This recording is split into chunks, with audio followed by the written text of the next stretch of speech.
Welcome back to my channel, Life Literacy Right. Today I'm going to take you on the final tour of my classroom.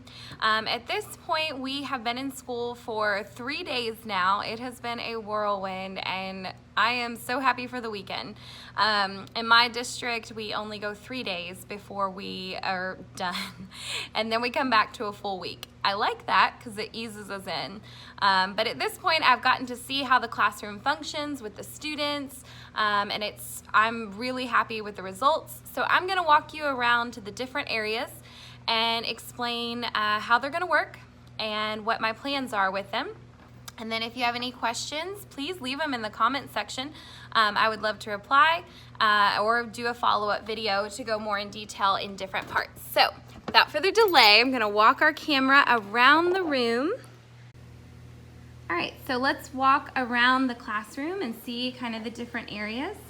Right here you can see where, if I kind of zoom out for a second, you can see up in the ceiling I put the alternative lighting this year and I love it. The students love it.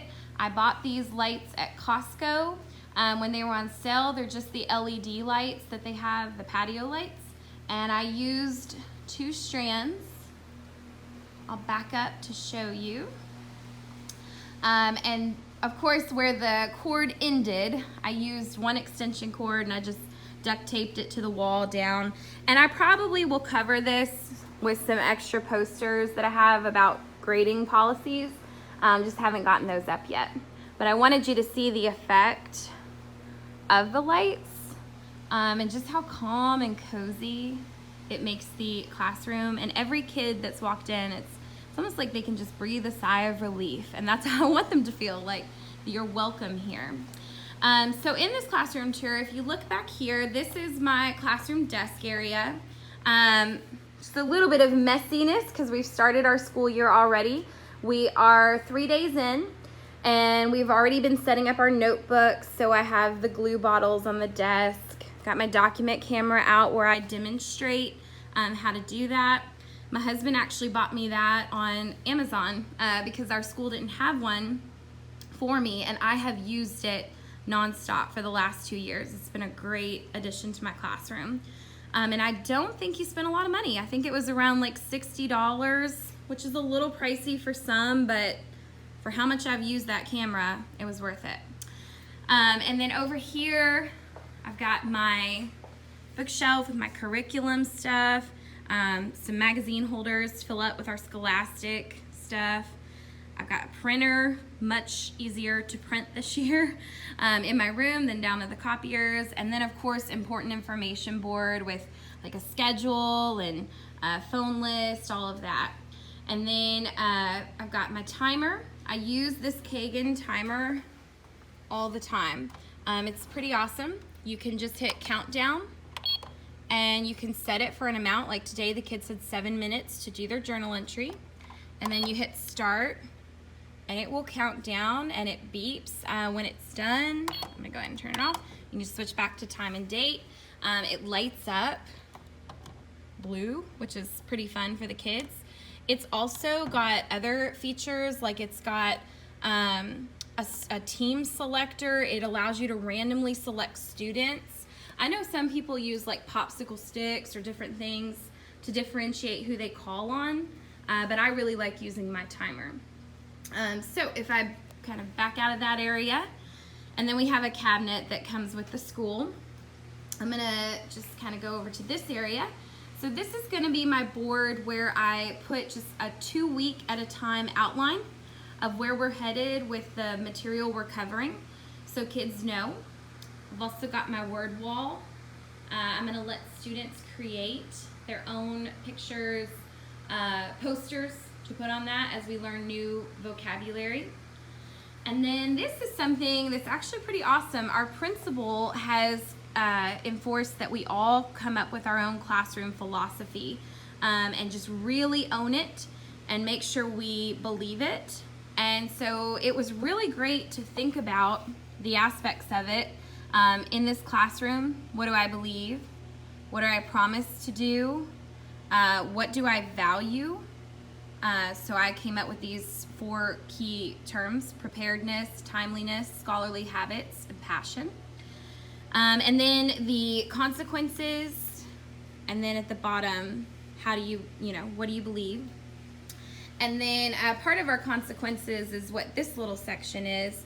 So when a student is not responding to normal behavior requests, like you've done proximity, you've maybe given them warnings, then we ask them to tab out.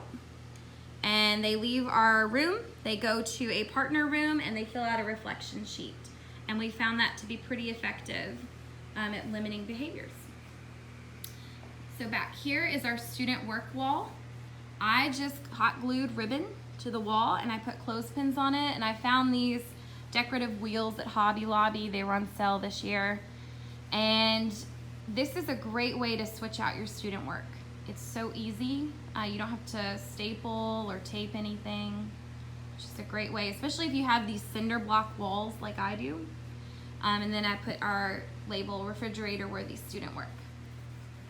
Over next to it, we have our conversation corner. So this is the same paper that I found at Hobby Lobby. It's called that Better Than paper. It's like a bulletin board paper, but it's vinyl. It feels really neat.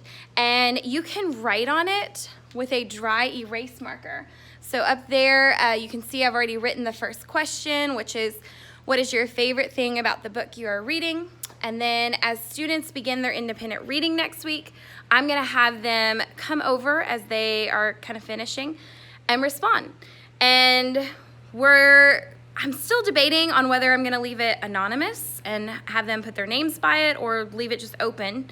And I want all the classes to do it. So we build this community conversation board of my readers and to get them interested in reading. So back here, I want the idea of a community of readers who love what they're reading and are comfortable with it. So we're doing all kinds of things in my class this year to promote reading. Today we did book speed dating, where I pulled out as many of the books as I could.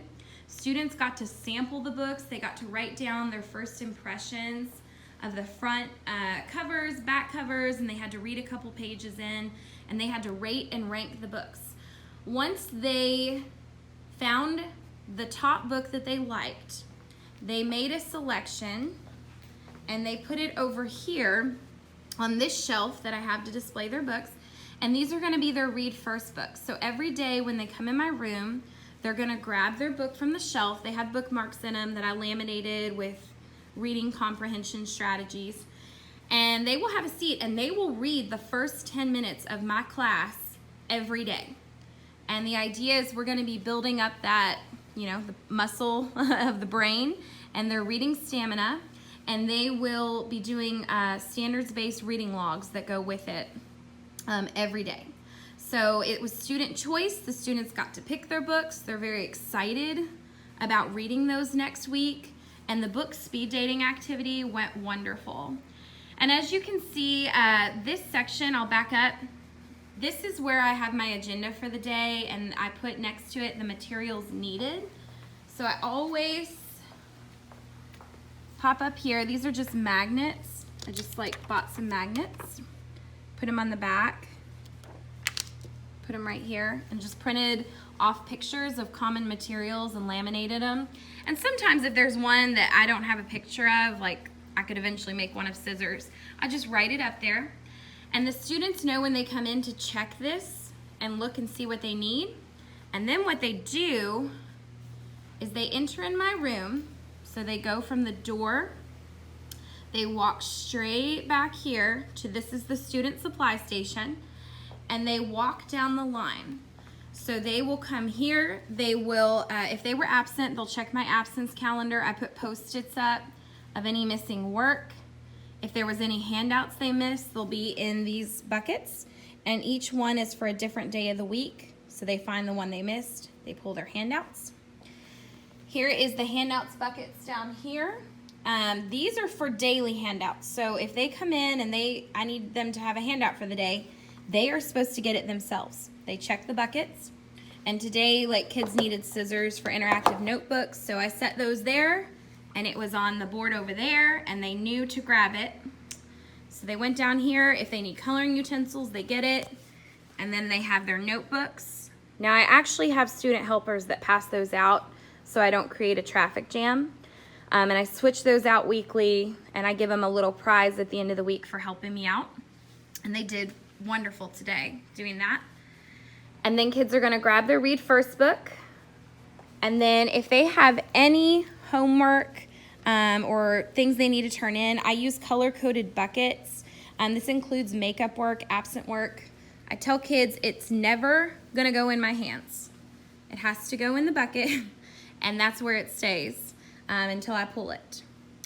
And then they finish going down this line, and they go back to their seats. And then they're ready to start the day, and usually I have just a message on the board with a, it's kind of like, they might have a small something to do before the Read First, but most of the days their bell ringer is going to be reading for the first 10 minutes of class. All right, so that concludes my classroom tour. That was pretty comprehensive, going through all the different stations and areas where I put things. If you want to know more about how I do any of the particular policies or procedures, please message below, and I will absolutely, I could do another video in detail, or I can explain it in the comments. But I hope that this helped you, whether you're a new teacher or veteran teacher. I hope you were able to get something from the video.